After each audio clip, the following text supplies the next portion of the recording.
Happy birthday, Libra. I'm literally getting this video out finally, and there's only 2 days left of Libra. Sorry about my procrastination. So this is a solar return Celtic cross spread for Libras. This is not a specific Libra. It's all general Libras. So keep in mind, this is a general reading. So take what resonates and what doesn't. Maybe not all of it will resonate with you, or you could have a slightly different interpretation of what I'm saying that resonates with you. Again, this is a general energy.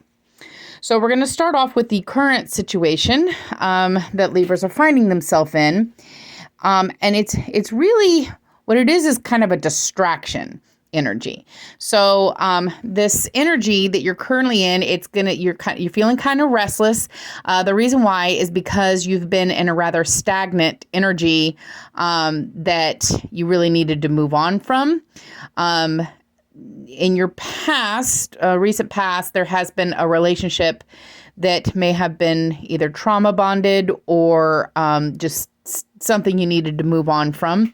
And you're finishing up, and we're going to talk about that in a minute, but in what you have gone through recently in your recent healings is you have healed from a traumatic type of a relationship. So you're past that now, and you're kind of in this, like, you're past. So currently right now, I'm not saying you're in a traumatic relationship. I'm saying that it was in your past, but you still have some of the stickiness of it. So it's like, when you have a tape and the tape has stick to it, and then eventually it doesn't have stick anymore. You still have a little bit of that stick to the tape that's left over residual from a prior relationship. And you're trying to get yourself focused when your energy is actually very unfocused.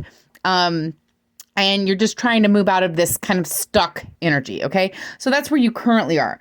What is helping or hurting you? You did have some recent realizations about the conflict of this old relationship where you realized that your intentions were true.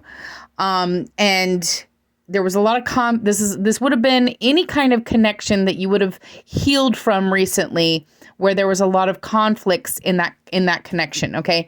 And so you did have some awakening, epiphanies, whatever, about that relationship.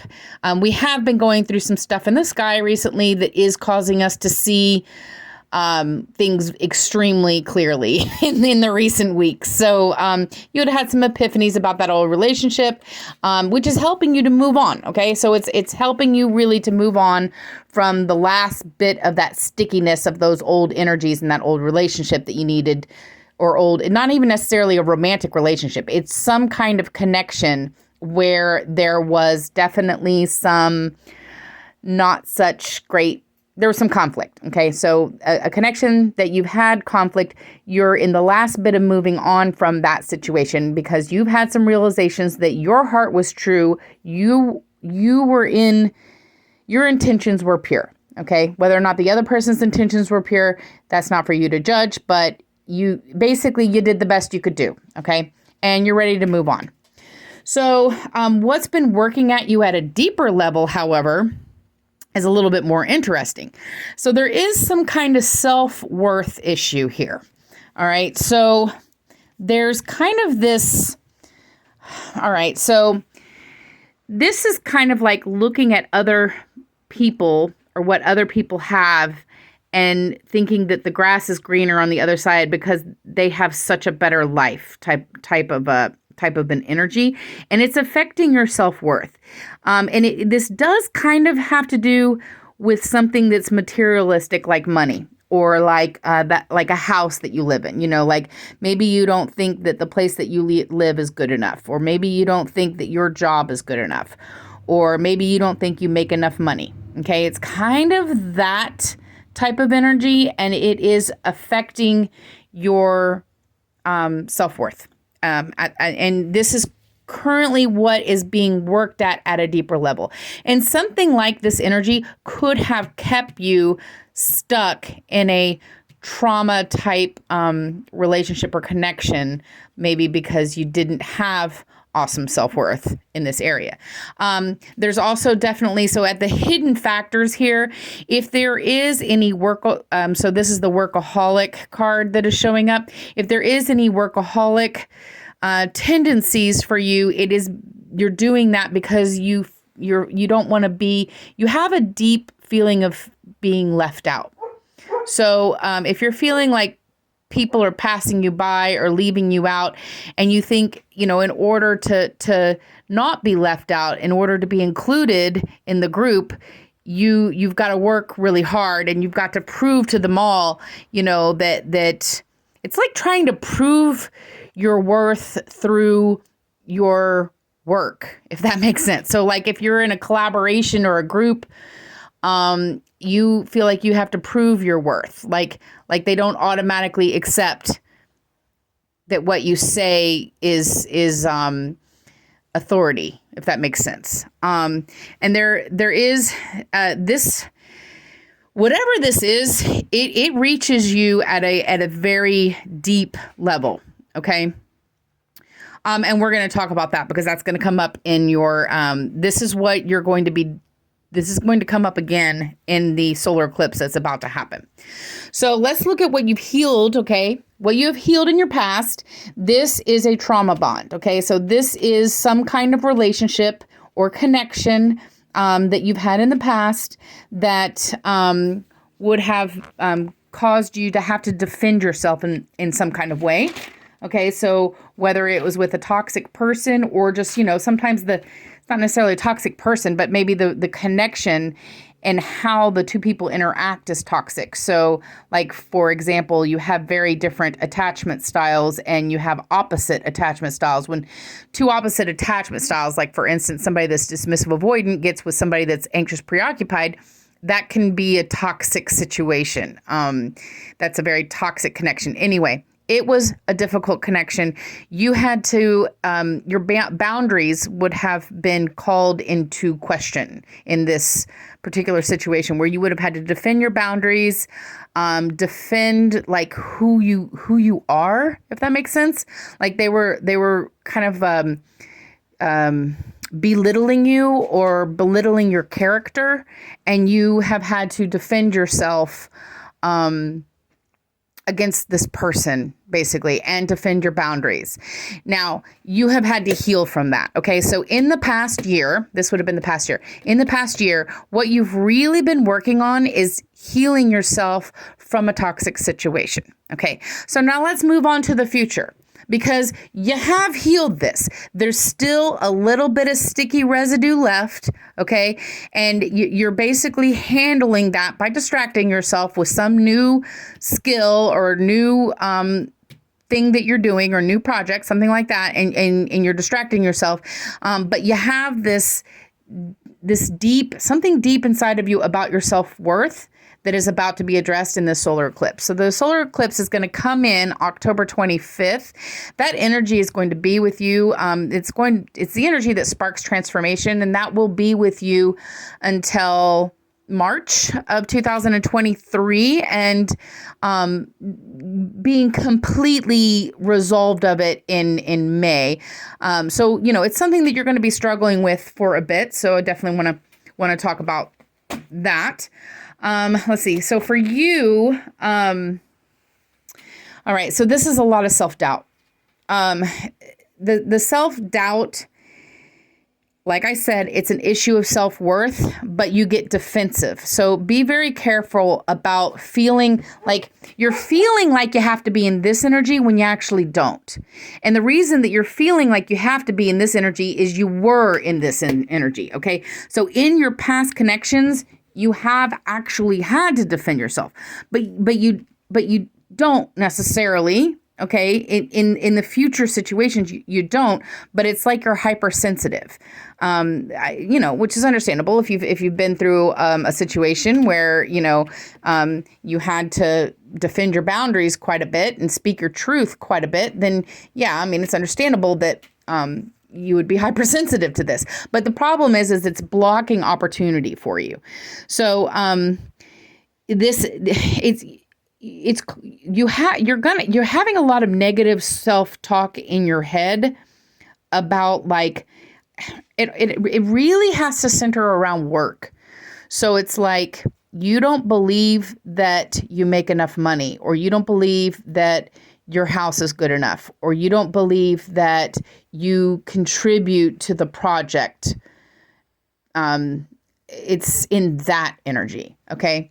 And because of that, you're going to get into this energy where you're like all gung ho, like all speed ahead. I'm going to do this. It's going to be awesome. So you're in this. So you fight this with a very good energy where, you want to rush in to get everything done, and you want it to be spectacular. And all of that. The only thing, which is awesome, but I would warn you that Mars is in retrograde, and Mars will be in retrograde through this entire transformation process, which lasts until like next March. So I would be cautious a little bit about putting too much yang energy into it. And that's what this is. This is really, it is almost like an overcompensation for this. So it's like there's really actually a doubt that you have about your abilities. And so you overcompensate so that maybe nobody will like discover that you really are incompetent. It's like that kind of feeling, but you're not incompetent. And that's not how people see you. So let's go into how people see you. What you're telling yourself in your head could not be further from the truth of how people are seeing you and perceiving your energy. Okay. So people are definitely realizing that you are the person to make this happen. They believe in you. Okay. The other people, if this is about a project, particularly a work project, the other people on the project completely believe in you. It's your own self-doubt that is the problem. But other people actually have great faith in your skills. They see you as somebody to make it happen. They see you as the person to get the job done. They have a lot of high confidence in you. But let's go back to what's motivating some of these hopes. Okay, so when we have the hopes and fears, and, in this last year, you were kind of dealing with toxic connection. This year, so far, you're not really dealing so much with a negative person coming into your life. It's more negative that you're doing to your own like self-talk.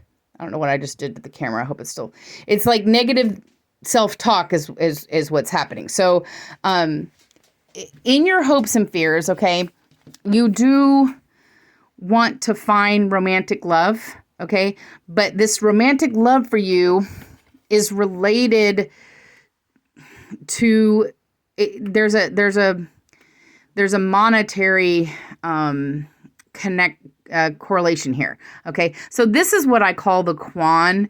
It's like having the house and the kids and the job and the marriage and like having everything, not only in the love realm, but also like your soulmate is going to bring you the Quan kind of a thinking. Or so it could be either or. Either you're looking for somebody else to provide all of this material substance that will make you have self-worth, because you're thinking you have low self-worth for some reason. It could be related to your material, how you view yourself materially. And so, you might hope that somebody is going to come along and provide that material substance for you. And then that's going to, magically increase your self-worth. Another way to read this is that you don't have self-worth unless you can provide this for your lover. So if you identify more with the provider role, you don't think that you can get love because you don't have it going on materially.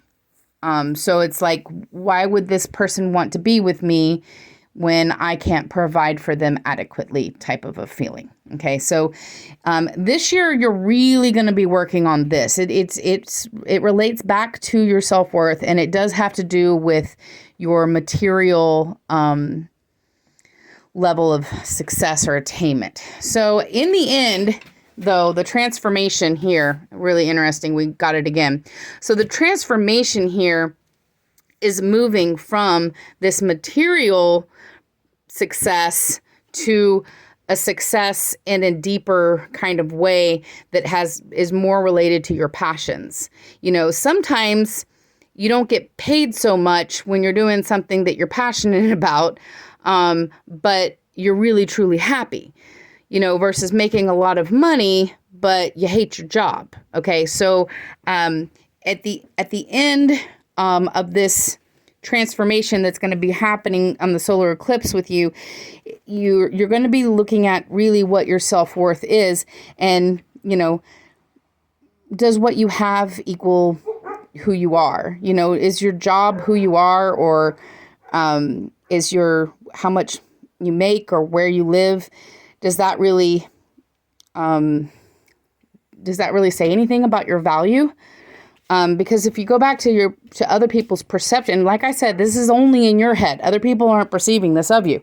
Otherwise it would have shown up. So other people are perceiving that you are somebody that can get it done. You're somebody that can make it happen. And that's maybe where the passion is. So, when you stop thinking so much about how other people are perceiving you, particularly if you're not as wealthy as you'd like to be. If you stop focusing so much on that and focus a little bit more on what is it that you're really bringing to this world? What is it that you're really bringing to the connection with the other person? That's really where your value is. And so that has to do with what your transformation is about. It's where you bring value into the connection, and it comes from deep inside of you, for just being who you are, and nothing else required. You don't need anything but you. Just be you. Even if you say, don't even have a job, don't even have a home, like be homeless and jobless and just be you. And that in itself has inherent worth. All right. So for the next year, you're going to be looking at your self-worth versus what you perceive others see as self-worth. It's not necessarily what they actually see as self-worth. It's what you perceive they see as self-worth. And that's what you are going to be working on. So have fun with that. At least you don't have toxic people in the next year. So that's kind of cool. Yeah, it looks like you've been through enough of that. Hope you like your reading.